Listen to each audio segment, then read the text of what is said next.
Advocate Suresh Babu, പൂച്ചക്കാര് മണി കെട്ടും. ഹരിദാസ് ചോദിച്ചത് ഞാൻ ആവർത്തിക്കുകയാണ്. ഇപ്പോൾ വല്യേട്ടനോട് വിധേയത്വമൊക്കെ ആവാം, പക്ഷേ വല്യേട്ടൻ തെറ്റ് കാണിച്ചു കഴിഞ്ഞാലും അത് ചൂണ്ടിക്കാണിക്കണ്ടേ?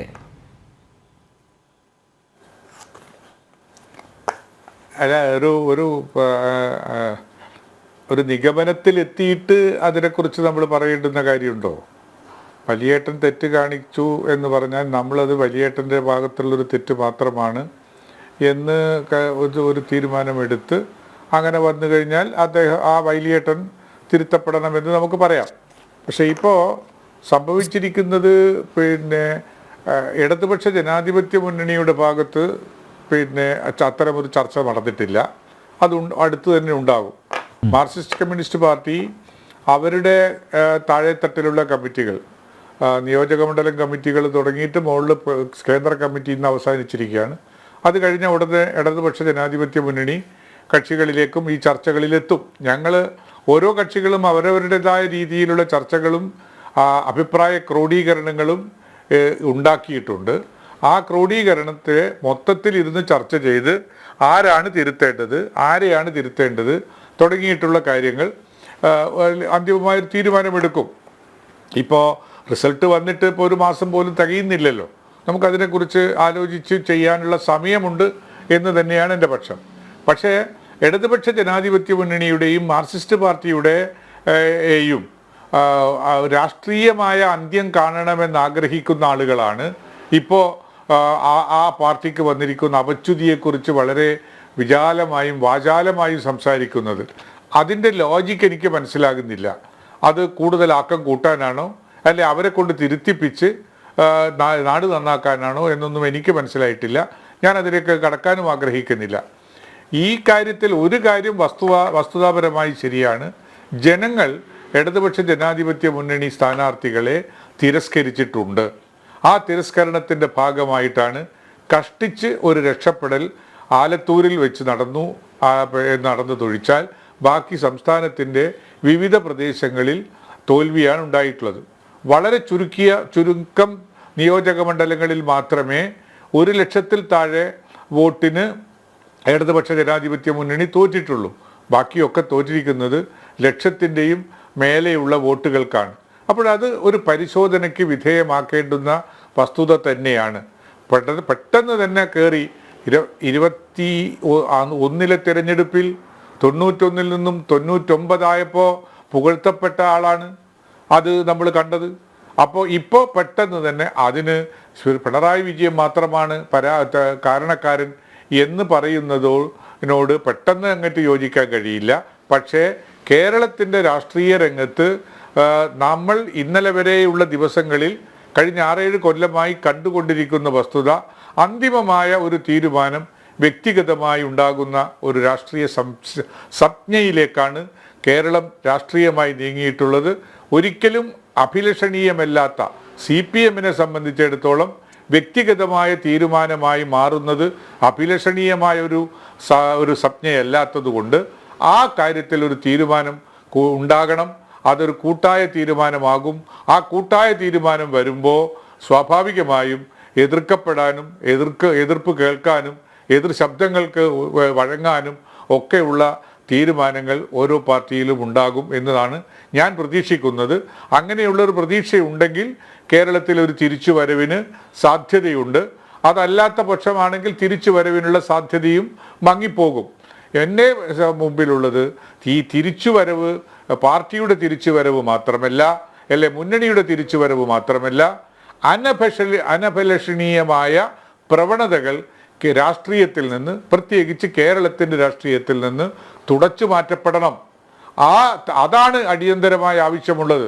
CPM-ഉം ഇടതുമുന്നണിയും തിരിച്ചു വരുമോ അല്ലയോ എന്നുള്ളതല്ല, മറിച്ച് ഭരണത്തിലിരിക്കുന്ന ആളുകളുടെ ശുഷ്കാന്തി കൊണ്ട്, അവരുടെ കർമ്മനിരതമായ പ്രവർത്തനങ്ങൾ കൊണ്ട് അനഭിലഷണീയമായ പ്രവർത്തനങ്ങൾ ഏതൊക്കെ മണ്ഡലത്തിൽ കേരളത്തിൽ ഉണ്ടാകുന്നോ അതൊക്കെ തിരുത്തപ്പെടേണ്ടതാണ്, അല്ലെങ്കിൽ ഇല്ലാതാക്കപ്പെടേണ്ടതാണ്.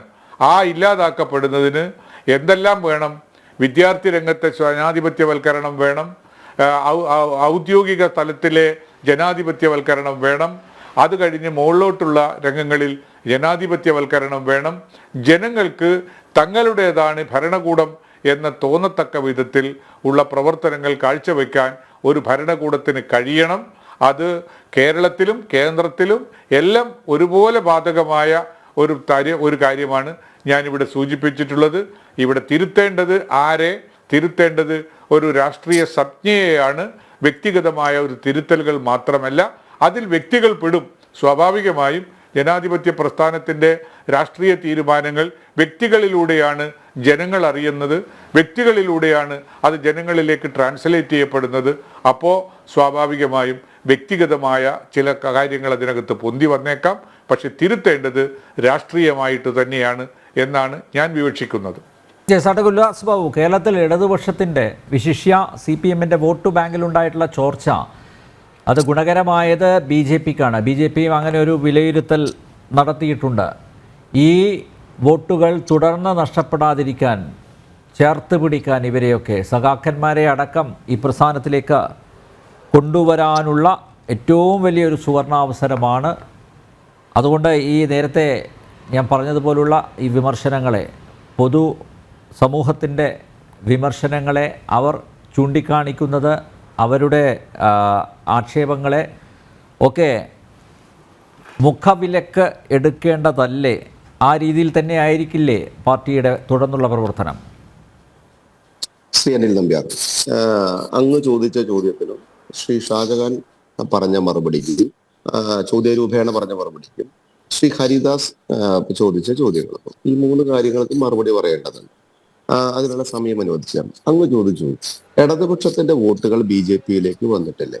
ഇടതുപക്ഷത്തിന്റെ വോട്ടുകൾ മാത്രമല്ല, കോൺഗ്രസിന്റെയും ഇടതുപക്ഷത്തിന്റെയും സകലവിധ മേഖലകളിലുള്ള ആളുകളുടെയും വോട്ടുകൾ ഇത്തവണ BJPയിൽ വന്നിട്ടുണ്ട്. BJP എന്ന് പറയുന്ന രാഷ്ട്രീയ പ്രസ്ഥാനം കേരളത്തിന്റെ അധികാര ശ്രേണിയിലില്ല. ഇന്ത്യ മഹാരാജ്യത്തിൽ ഞങ്ങൾ കേന്ദ്രം ഭരിക്കുന്നു എന്നുള്ള യാഥാർത്ഥ്യം. പക്ഷെ കേരളത്തിൽ അധികാര ശ്രേണിയിൽ ഞങ്ങളില്ല. ഞങ്ങൾ എത്ര കാലമായിട്ട് ജയിക്കാതിരുന്നിട്ടും ഞങ്ങളുടെ ശുഭപ്രതീക്ഷയോടുകൂടി ഈ ജനങ്ങളുടെ നടുവിൽ ഞങ്ങൾ പ്രവർത്തിച്ചതിന്റെ ഫലമായിട്ട് തന്നെയാണ് ഇതര രാഷ്ട്രീയ സംഘടനയടക്കമുള്ള ആളുകൾ ഞങ്ങളിലേക്ക് കൃത്യമായി ഇത്തവണ വോട്ട് പാറ്റേൺ പെർസെൻറ്റേജ് കൂട്ടിത്തന്നതും. സ്വാഭാവികമായിട്ട് ആ ജനങ്ങളോട് ഞങ്ങൾക്ക് കമ്മിറ്റ്മെന്റ് ഉണ്ട്, ആ ജനങ്ങളോട് ഞങ്ങൾക്ക് ബാധ്യതയുണ്ട്. മൂന്നാമത്തെ കാര്യം, അടുത്ത തെരഞ്ഞെടുപ്പുകളിൽ ആ പ്രവർത്തനവുമായി മുന്നോട്ട് പോകുന്നുണ്ടാവും. അത് അങ്ങയുടെ ചോദ്യത്തിന് എന്റെ മറുപടി പറഞ്ഞത് മാത്രം. രണ്ടാമത്തെ കാര്യം, ശ്രീ ഷാജഹാൻ നേരത്തെ സംസാരിക്കുമ്പോൾ പറഞ്ഞു എന്തിനാണ് ഇത്ര അറഗൻസി ഉണ്ടാവും. എന്താണെന്ന് അറിയാമോ? പിണറായി വിജയന്റെ വാൾത്തലപ്പിന്റെ അടിയിലൂടെ നടക്കുകയാണ് എന്ന് ഷാജഹാൻ ഒരു വാക്ക് പറഞ്ഞു. ശരിയാണ്. അദ്ദേഹത്തിനോട് ഈ സമൂഹത്തിൽ ഇടതുപക്ഷ രാഷ്ട്രീയ സംഘടന കാണിച്ച സകലമാന നീതികേട് കൊണ്ടാണ്, ആ പ്രവർത്തനം കൊണ്ടാണ് പിണറായി വിജയനോട് വെല്ലുവിളിക്കുന്ന ഒരു ശൈലിയിലേക്ക് അദ്ദേഹം മാറി വന്നു. കാരണം എന്താണ്? എല്ലാ ശൈലിയെ അദ്ദേഹത്തെ അനാവശ്യമായ വിഷയങ്ങളിൽ, ഇല്ലാത്ത കാര്യങ്ങളിലേക്ക് പിടിച്ചു കുടുക്കിക്കൊണ്ട് അദ്ദേഹത്തെ ഉപദ്രവിക്കാൻ ഒരു സർക്കാർ തീരുമാനമെടുത്ത് ഉപദ്രവിക്കുമ്പോൾ സ്വാഭാവികമായിട്ട് ഫൈറ്റ് ചെയ്യേണ്ടി വന്നു. എന്തുകൊണ്ട്? അതിന്റെ കാരണം, അതിന്റെ കണ്ടന്റ് എന്താ? അദ്ദേഹം എല്ലാ കാരണങ്ങളും അദ്ദേഹത്തിൽ ചാർത്തി വെച്ചതുകൊണ്ട് ആ ഭാഷ അദ്ദേഹത്തിന്റെ ശൈലിയിൽ എന്നോടും പറഞ്ഞപ്പോഴാണ് എനിക്ക് മറുപടി പറയേണ്ടി വന്നത്. എന്തായിരുന്നു? പിണറായി വിജയന്റെ മൂട് താങ്ങുന്ന രീതിയിലേക്ക് കേരളത്തിലെ BJP അല്ലെങ്കിൽ കേരളത്തിൽ BJP മാറരുത് എന്നുള്ള ശൈലി. അങ്ങനെയുള്ള ഒരു ഇല്ലാവചനം ഒരു കാരണവശാലും BJPക്ക് നേരെ എഴുതി വെക്കണ്ട, അല്ലെങ്കിൽ BJPക്ക് നേരെ ചാർത്തണ്ട എന്നുള്ളതാണ്. എന്താ കാരണം? ഞങ്ങൾ ഈ CPM എന്ന് പറയുന്ന രാഷ്ട്രീയ സംഘടനയോട് പടവെട്ടി നിന്നു തുടങ്ങിയിട്ട് കാലം എത്ര ഈസ്റ്റി? അനിൽ നമ്പ്യാർ ചോദിച്ചല്ലോ, ഇവിടത്തെ അന്വേഷണ ഉദ്യോഗസ്ഥ ഏജൻസികളിൽ ഇടതുപക്ഷ രാഷ്ട്രീയ സംഘടനക്കാരല്ലേ ഉണ്ട്? അനിൽ നമ്പ്യാർ മാധ്യമ പ്രവർത്തകൻ എന്ന പേരിൽ അങ്ങ് വിളിച്ച ഒരു കാര്യത്തിന്, അങ്ങ് ഒരു വിഷയത്തിൽ ഇടപെടുമ്പോൾ അല്ലെങ്കിൽ അങ്ങ് നാട്ടിൽ ഒരു വിഷയം ഉണ്ടാകുമ്പോൾ മാധ്യമപ്രവർത്തകൻ വിളിച്ചു ചോദിക്കും, മാധ്യമപ്രവർത്തകർ അവർ വിളിച്ചു ചോദിക്കും. അതിന്റെ പേരിൽ അങ്ങേ വ്യക്തിപരമായും സംഘടിതമായും രാഷ്ട്രീയപരമായിട്ടൊക്കെ പേട്ടയാടിയതും അതിന് പിന്നിലുണ്ടായ കളികളൊക്കെ അങ്ങേക്ക് നന്നായിട്ട് അറിയാം. സ്വാഭാവികമായിട്ട് കേരളത്തിലെ CPM എന്ന് പറയപ്പെടുന്ന രാഷ്ട്രീയ സംഘടനയും കോൺഗ്രസ് എന്ന് പറയപ്പെടുന്ന രാഷ്ട്രീയ സംഘടനയും അവരുടെ നേതൃത്വം കൊടുക്കുന്ന ആളുകൾ ഇതുമാതിരിയുള്ള പ്രവർത്തികൾ ചെയ്യുമ്പോൾ അവർക്ക് നേരെ പ്രവർത്തിക്കുന്ന ശൈലിയിൽ ഞങ്ങൾ ഇന്ന ആളുടെ കൂടെയാണ്, ഞങ്ങൾ മറ്റാളുടെ കൂടെയാണ് എന്ന് ഞങ്ങളുടെ നെഞ്ചത്തേക്ക് ചാപ്പ കുത്തുന്ന രാഷ്ട്രീയത്തോട് പരിപൂർണമായി ഞങ്ങൾക്ക് വിരോധമുണ്ട്. ഞങ്ങൾ ഈ നാടിനകത്ത് ഈ രണ്ട് രാഷ്ട്രീയ സംഘടനകളെയും 99% മാധ്യമ പ്രവർത്തകരുടെയും എതിർപ്പിനെ തൃണവൽക്കരിച്ചുകൊണ്ട് തന്നെയാണ് ഞങ്ങൾ ഞങ്ങളുടെ ഈ നാട്ടിൽ പ്രവർത്തിച്ചു കൊണ്ടുപോകുന്നത്. സ്വാഭാവികമായിട്ടും അങ്ങനെ ഇല്ലാ വചനം ഞങ്ങളുടെ രാഷ്ട്രീയ സംവിധാനത്തെ കുറിച്ച് പറയുമ്പോൾ പൊളിറ്റിക്കൽ പാർട്ടികളെ പ്രതിനിധീകരിച്ച് ഇവിടെ ഇരിക്കുന്നത് കൊണ്ട് സ്വാഭാവികമായിട്ട് ആ അരഗൻസി എനിക്കും ഉണ്ടാവും എന്നുള്ളത് അങ്ങ് തിരിച്ചറിയണം. രണ്ട്, നോർത്ത് ഇന്ത്യയിലും സൗത്ത് ഇന്ത്യയിലും മറ്റ് സംസ്ഥാനങ്ങളിലൊക്കെ ED പ്രവർത്തിക്കുമ്പോൾ അത് BJPയുടെ ചട്ടുകമാണ് എന്ന് വിമർശിക്കുന്ന വിഭാഗത്തോട് എനിക്ക് പറയാനുള്ളത്, കേരളത്തിൽ നിങ്ങളെടുത്ത് എന്താണ് സ്പീഡ് കുറയുന്നു എന്നുള്ളതാണ്. നോർത്ത് ഇന്ത്യയിലായിക്കോട്ടെ സൗത്ത് ഇന്ത്യയിലായിക്കോട്ടെ ഇനിയിപ്പോ സൗത്ത് ഇന്ത്യയുടെ ഭാഗമായിട്ടുള്ള കേരളത്തിലായിക്കോട്ടെ ED പ്രവർത്തിക്കുന്നത് ആ അന്വേഷണ ഏജൻസിയുടെ മാത്രം ശൈലിയിലാണ്. BJP ആഫീസിൽ നിന്ന് കൊടുത്തുവിടുന്ന കടലാസ് കഷ്ണങ്ങൾക്കനുസരിച്ചല്ല ഇവിടെ ഓരോ സമരങ്ങളോ അല്ലെങ്കിൽ ഓരോ ED അന്വേഷണങ്ങളോ നടത്തുന്നത്. കരുവന്നൂർ വിഷയം അടക്കമുള്ള വിഷയങ്ങളിൽ, ബാങ്കിന്റെ വിഷയം അടക്കമുള്ള വിഷയങ്ങളിൽ ഇത്ര സ്പീഡായിക്കൊണ്ടുള്ള ആക്ഷൻ ഉണ്ടായതും ഇത്ര സ്പീഡായിക്കൊണ്ടുള്ള അന്വേഷണ പ്രവർത്തനങ്ങൾ നടന്നിട്ടുള്ളതും BJP എന്ന് പറയപ്പെടുന്ന രാഷ്ട്രീയ സംഘടന ആ വിഷയത്തിലെടുത്തുള്ള തീരുമാനങ്ങളും അത്രയ്ക്കൊപ്പം നിന്നുള്ളത് കൊണ്ട് തന്നെയാണ് എന്ന് എനിക്ക് പരിപൂർണമായിട്ട് അറിയാം. ബഹുമാനായ ശ്രീ അനിൽ നമ്പ്യാറിനും അതറിയാമെന്ന് തോന്നുന്നു. പിന്നെ BJP CPIM അന്തർധാര ബഹുമാനായ ശ്രീ ഹരിദാസ് പറഞ്ഞു. നോക്കൂ ഹരിദാസ്, നിങ്ങളൊരു കാര്യം മനസ്സിലാക്കേണ്ടത്, ഞങ്ങളും ഇവരും തമ്മിൽ അന്തർധാരയാണെന്ന് പറഞ്ഞാൽ, സർ, ഞങ്ങളുടെ രാഷ്ട്രീയ സംഘടനയുടെ കൊടി പിടിച്ചതിന്റെ പേരിൽ മരണപ്പെട്ടു പോയിട്ടുള്ള ആളുകളുടെ എണ്ണം ഹരിദാസ്ജിക്ക് അറിയാമോ? ഈ ഇടതുപക്ഷ രാഷ്ട്രീയ നരാധമന്മാർ നശിപ്പിച്ചു കൊന്നത്, തല്ലിക്കൊന്ന്, വെട്ടിക്കൊന്ന്, കല്ലെറിഞ്ഞു കൊന്ന്, ബോംബെറിഞ്ഞു കൊന്ന് എത്ര ആളുകളുണ്ടെന്നറിയാമോ? എന്നിട്ട് ഞങ്ങൾ ഇവരുമായിട്ട് അന്തർധാര പ്രവർത്തിക്കുന്നുവെന്ന് ഇന്ത്യ മുന്നണിയിൽ ഒരുമിച്ചിരിക്കുന്ന അവരെ നോക്കി നിങ്ങൾക്ക് പറയാൻ സാധിച്ചുവെങ്കിൽ അത് അങ്ങ് പറയരുതായിരുന്നു. അങ്ങനെ ഒരു അന്തർധാര ഇന്നെന്നല്ല, ഒരു കാലത്തുമില്ല, ഒരു കാലത്തും ഉണ്ടാകാനും പോകുന്നില്ല. സ്വപ്ന സുരേഷിന്റെ കേസും ബിരിയാണി ചെമ്പും CMRL വീണ വിജയന്റെ കേസും ശ്രീ MK ഹരിദാസിന് 3.5 ലക്ഷം രൂപ ഒരു അക്കൗണ്ടിൽ വന്ന സമയത്ത് 12 തവണ പോകേണ്ടി വന്നത് മറ്റുള്ളവർക്ക് ബാധകമല്ലേ എന്നുള്ള കേസും സുപ്രീം കോടതി മാറ്റിവെക്കുന്ന ലാവ്ലിൻ കേസിൽ BJPയുടെ അന്തർധാരയാണ് എന്ന് അങ്ങ് പറഞ്ഞതും പരിപൂർണമായിട്ട് നിഷേധിക്കപ്പെടേണ്ട കാര്യമാണ്. കാരണം EDയുടെ അന്വേഷണങ്ങളോ മറ്റ് ഏജൻസിയുടെ അന്വേഷണങ്ങളോ ഒരു അന്വേഷണങ്ങളും നിർത്തിയതായിട്ട് എനിക്കറിയില്ല. ആ അന്വേഷണം, നമ്മളൊരു നാടൻ പ്രയോഗം പറയുമ്പോൾ, നൂലപ്പത്തിന്റെ നൂലേ ഇടർത്തിയെടുക്കാൻ പറഞ്ഞാൽ അതിന് ആ നൂലപ്പത്തിന്റെ നൂലെടുത്ത് കുറച്ച് സമയമുണ്ടാവും. കാരണം അത്രയ്ക്ക് അഴിമതിയുടെ കൂമ്പാരത്തട്ടിലാണ് സഹകരണ സംവിധാനങ്ങളടക്കമുള്ളത്. സ്വപ്ന സുരേഷിന്റെ വിഷയങ്ങളായിക്കോട്ടെ, ചെമ്പ് ബിരിയാണി വിഷയങ്ങളായിക്കോട്ടെ, വീണ വിജയന്റെ വിഷയങ്ങളായിക്കോട്ടെ, ഒന്നിനും അന്വേഷണം നിർത്തിയതായിട്ട് എനിക്കറിവില്ല. ആ അന്വേഷണങ്ങൾ അതിന്റെ കൃത്യമായ വഴിക്ക് പോകും. അവിടെ BJP ബാബു, സ്വപ്ന സുരേഷിന്റെ 164 സ്റ്റേറ്റ്മെന്റ് ഉണ്ട്, മജിസ്ട്രേറ്റിന് കൊടുത്ത മൊഴിയുണ്ട്. ആ 164 സ്റ്റേറ്റ്മെന്റിൽ അവർ പറഞ്ഞിരിക്കുന്ന ഒരു കാര്യം താങ്കൾക്കറിയാമോ? അതായത് ഈ പലതവണ 22 തവണ സ്വർണ്ണം കടത്തിയല്ലോ, അന്നൊന്നും പിടിക്കപ്പെട്ടില്ല. ഇതിൻ്റെ എല്ലാം ഏറ്റവും വലിയ ഗുണഭോക്താവ് ക്ലിഫ് ഹൗസിലിരിക്കുന്ന വ്യക്തിയാണ് എന്നവർ മൊഴി കൊടുത്തിട്ടുണ്ട്. എന്നിട്ടും എന്തുകൊണ്ട് അന്വേഷണം നടക്കുന്നില്ല? ഇതിപ്പോൾ ഈ കേസ് വിചാരണക്കെടുക്കുമ്പോൾ ഈ അന്വേഷണ ഏജൻസി എന്ത് മറുപടി പറയും? അവിടെ ജഡ്ജി ചോദിച്ചാൽ പോരെ, എന്തുകൊണ്ട് പിണറായിയെ നിങ്ങളൊന്ന് ചോദ്യം ചെയ്യാൻ പോലും വിളിപ്പിച്ചില്ല? അല്ലെ, ഈ ഇപ്പോഴും ആരോപണ വിധേയമായി നിൽക്കുന്ന പിണറായിയുടെ മകൾ എന്തുകൊണ്ട് മകളെ ചോദ്യം ചെയ്യാൻ വിളിക്കുന്നില്ല? സ്വാഭാവികമായിട്ട് കോടതി ചോദിക്കുമല്ലോ. ഇപ്പം അന്തർധാരയെക്കുറിച്ചൊന്നുമില്ല, പൊതുസമൂഹത്തിൻ്റെ മുമ്പിൽ ചില സംശയങ്ങളുണ്ട്. അതാണ് ഇപ്പോൾ അവർ ഇതുവഴി ചോദിക്കുന്നത്. അതാണ് ഷാജഹാനും അതുപോലെ ഹരിദാസും ഉന്നയിച്ചത്. സ്വാഭാവികമായും അതിനുള്ള മറുപടി അവർ പ്രതീക്ഷിക്കുന്നുണ്ട്.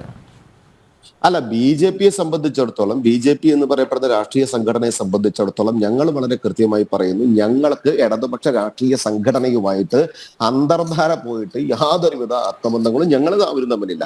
രണ്ട്, അവിടെ വിമർശിക്കുന്നു എന്ന് പറയപ്പെടുന്നത്, വിമർശിക്കാനുള്ള അധികാരം നിങ്ങൾക്കുമുണ്ട്, എല്ലാവർക്കും ഉണ്ട്, അനിൽ നമ്പ്യാറിനുമുണ്ട്. നിങ്ങളൊരു വിഷയത്തെ വിമർശിക്കുന്ന സമയത്ത് അത് BJPയുടെ പ്ലാനാണ് എന്ന് പറഞ്ഞിട്ട് BJPയുടെ നെഞ്ചത്തേക്ക് അതിന് അനാവശ്യമായ ഒരു നുണപ്രചരണം കൊണ്ടുവരുന്ന ശൈലിയെയാണ് ഞാൻ കൃത്യമായി എതിർക്കുന്നത്. ED അന്വേഷിക്കുന്ന വിഷയത്തിൽ ED എന്ന അന്വേഷണ ഏജൻസി ആയിക്കോട്ടെ, മറ്റ് ഏത് സാമ്പത്തിക അന്വേഷണ ഏജൻസി ആയിക്കോട്ടെ, കേന്ദ്ര സർക്കാർ ഏജൻസികളായിക്കോട്ടെ, ആ ഏജൻസിയുടെ അന്വേഷണം കൃത്യമായി തന്നെ നടപ്പിലാക്കുന്നുണ്ട്. അതിന്റെ സ്പീഡും സമയവുമാണ് നിങ്ങളുടെ വിമർശനാത്മകമായ പ്രവർത്തനത്തിന് ചുക്കാനാകുന്നത് എങ്കിൽ ആ സ്പീഡും സമയവും കൃത്യമാക്കുന്നതിന്റെ കാര്യങ്ങൾക്ക് വേണ്ടിയുള്ള ഇടപെടലുകൾ ഇടതുപക്ഷ രാഷ്ട്രീയ സംഘടന പോലെയല്ല. BJP ഒരു കാര്യം വളരെ വ്യക്തമായിട്ട് പറയാം, കേന്ദ്ര ഏജൻസിയുടെ അന്വേഷണങ്ങൾക്ക് സ്പീഡ് കുറയുന്നത് അനാവശ്യമാണ് എന്ന ബോധ്യം ഉണ്ട് എങ്കിൽ ആ ബോധ്യത്തിലേക്ക് ആവശ്യമായിട്ടുള്ള കാരണങ്ങൾ ഞങ്ങൾക്ക് ബോധ്യപ്പെടുന്നു. പക്ഷെ ഞങ്ങളിൽ ഇടപെടുകയും കൃത്യമായി പ്രവർത്തിക്കുകയും ചെയ്യും. കാരണം അത് ജനങ്ങളോടുള്ള കമ്മിറ്റ്മെന്റ് ആണ്.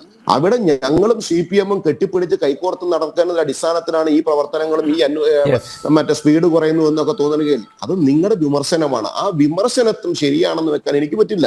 കാരണം അങ്ങനെ ഒരു ഇല്ലാത്തൊരു കാര്യത്തിന് ശരിവെക്കാനല്ലല്ലോ സ്വാഭാവികമായിട്ട് രാഷ്ട്രീയ പ്രവർത്തനത്തിൽ നടക്കുന്നത്. അപ്പൊ അനിൽ നമ്പ്യാർ ഒരു കാര്യം മനസ്സിലാക്കേണ്ടത്, നിങ്ങളെ വിമർശിക്കുന്നു എന്ന് പറയപ്പെടുന്ന വിഷയത്തിൽ യാതൊരുവിധ കാരണവശാലും നിങ്ങൾക്ക് വിമർശിക്കാൻ അധികാരമുണ്ട്. പക്ഷെ BJP-യെ സംബന്ധിച്ചിടത്തോളം BJP ജനങ്ങളുടെ വിഷയത്തിൽ ഇടപെട്ടത് കൊണ്ടാണ് കരിവന്നൂർ അടക്കമുള്ള വിഷയങ്ങൾ, നിരവധി വിഷയങ്ങൾ പുറം ലോകം അറിഞ്ഞതും ഏറ്റവും വലിയ രീതിയിൽ ഇപ്പൊ ഈ 2 ദിവസം നടന്ന കാര്യങ്ങൾ തന്നെ ഇന്ത്യ മഹാരാജ്യത്തിന്റെ ചരിത്രത്തിൽ തന്നെ നിങ്ങൾക്ക് നോക്കിയാൽ മനസ്സിലാകും ഒരു അന്വേഷണ ഏജൻസി അത്രയ്ക്കധികം ചെയ്തിട്ടുണ്ടോ ഇല്ലെന്ന്. അപ്പൊ സ്വാഭാവികമായിട്ട് അതിനെ കാണാതെ അതിന്റെ പുറകിൽ ഒരു വിമർശനം കൊണ്ടുവരിക എന്ന് പറയപ്പെടുന്ന ഒരു അജണ്ട സെറ്റ് ചെയ്യുന്ന പ്രവൃത്തി അതിനൊരിക്കലും കൂട്ടുനിൽക്കാൻ എന്നെ കൊണ്ട് സാധിക്കില്ല എന്ന് മനസ്സിലാക്കും.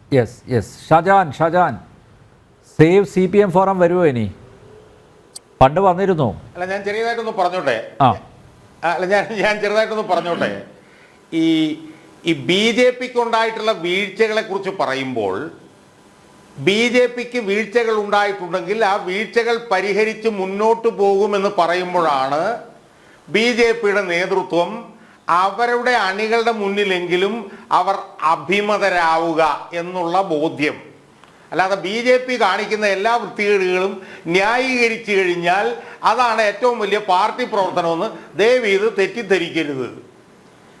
എന്തെങ്കിലും വീഴ്ച BJP-ക്ക് പറ്റിയിട്ടുണ്ടെങ്കിൽ ഞങ്ങളത് പരിഹരിച്ച് മുന്നോട്ട് പോകും എന്ന് പറയുന്നതിന് പകരം BJP-യുടെ ഭാഗത്തുണ്ടാകുന്ന എല്ലാ വീഴ്ചകളും അതൊന്നുമല്ല, അത് അങ്ങനെ. ഇനി രണ്ടാമത് ചെറിയതായിട്ടൊന്ന് പറഞ്ഞു തീർത്തോളാം. ഇപ്പൊ ED-യെ കുറിച്ചിട്ട് പറഞ്ഞല്ലോ. ഈ 10 വർഷം മോഡി സർക്കാർ ഭരിച്ചല്ലോ കേന്ദ്രത്തിൽ. ED എന്ന് പറഞ്ഞ വലിയ അന്വേഷണ ഏജൻസിയെ കുറിച്ചിട്ട് വലിയ വായില പറഞ്ഞല്ലോ. ഒരാൾ ശിക്ഷിക്കപ്പെട്ടോ? ഈ 10 വർഷത്തിനുള്ളിൽ ഒരാൾ ശിക്ഷിക്കപ്പെട്ടോ? അന്വേഷണങ്ങളൊക്കെ നടക്കുന്നുണ്ട്, ഒരാൾ ശിക്ഷിക്കപ്പെട്ടില്ല. ഇനി ED എന്തോ വലിയതാണെന്ന് പറഞ്ഞല്ലോ. 30,000 കോടി രൂപയുടെ അഴിമതി ആരോപണം മഹാരാഷ്ട്ര ഗവൺമെന്റിൽ അജിത് പവാർ എന്ന് പറഞ്ഞ ആൾ NCP നിന്നപ്പോൾ ഉണ്ടായിരുന്നല്ലോ. അയാൾ BJP-യുടെ ആളായപ്പോഴത്തേക്കും ആ 30,000 കോടി രൂപയുടെ അന്വേഷണം എവിടെ പോയി? അന്തരീക്ഷത്തിൽ അലിഞ്ഞങ്ങ് ചേർന്ന് പോയോ? BJP നേതാവിനെതിരെ കഴിഞ്ഞ അന്വേഷണം ഉണ്ടോ? ഒരന്വേഷണവും ഇല്ല. അതുകൊണ്ടാണ് ഇത് ED എന്ന് പറയുന്നത് വാഷിംഗ് മെഷീൻ ആണെന്ന് ആളുകൾ പറയുന്നത്. ഇവിടെ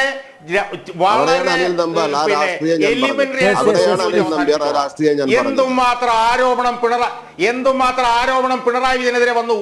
പിണറായി വിജയനെതിരെ എന്തുമാത്രം ആരോപണം വന്നു? 10 ചോദ്യം ചോദിച്ചോ? പിണറായി വിജയന്റെ മകൾക്കെതിരെ 1,72,00,000 രൂപ മേടിച്ചു എന്ന് ഇൻകം ടാക്സ് ഇന്ററിം സെറ്റിൽമെന്റ് ബോർഡിന്റെ ജഡ്ജ്മെന്റ് വന്നിട്ട് 2 വർഷമായല്ലോ. 10 ചോദ്യം പോട്ടെ, 1 ചോദ്യം ചോദിച്ചോ? 1 ചോദ്യം.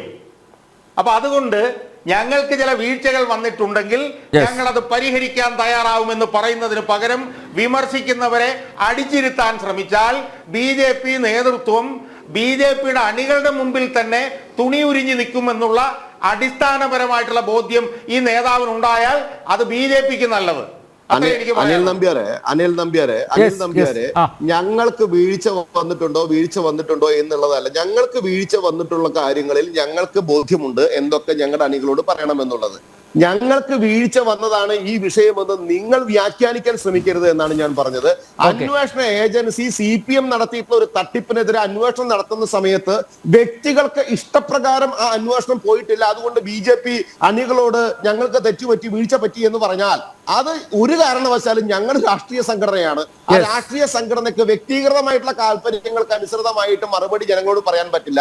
ഞങ്ങളുടെ രാഷ്ട്രീയ സംഘടനയ്ക്ക് പറ്റുന്ന പാകപ്പിഴവുകളും ഗുണങ്ങളും ദോഷങ്ങളും ഒക്കെ ഞങ്ങൾ കൃത്യമായി അണികളോട് സംസാരിക്കുന്നുണ്ട്, സംവദിക്കുന്നുണ്ട്, കാര്യങ്ങൾ ബോധ്യപ്പെടുത്തുന്നുണ്ട്. പിന്നെ ഇന്ന കാര്യങ്ങൾക്ക് അണികളോട് ഇന്ന മാതിരി പറയൂ എന്ന് ഓരോരുത്തർ പറയുന്നതനുസരിച്ച് രാഷ്ട്രീയ പ്രവർത്തനം നടത്താൻ സാധിക്കില്ല എന്ന് അനിൽ നമ്പ്യാരനും അറിയാം, ഹരിദാസ് ജിക്കും അറിയാം, സുരേഷ് ബാബുവിനും അറിയാം, ഷാജഹാൻ ജിക്കും അറിയാം എന്നുള്ള ബോധ്യം നിങ്ങൾ ഉണ്ടാകണം. BJP-യോടുള്ള വിമർശനമോ BJP-യോടുള്ള വിരോധമോ ഒരു രാഷ്ട്രീയ സംഘടന അനിൽ നമ്പ്യാർ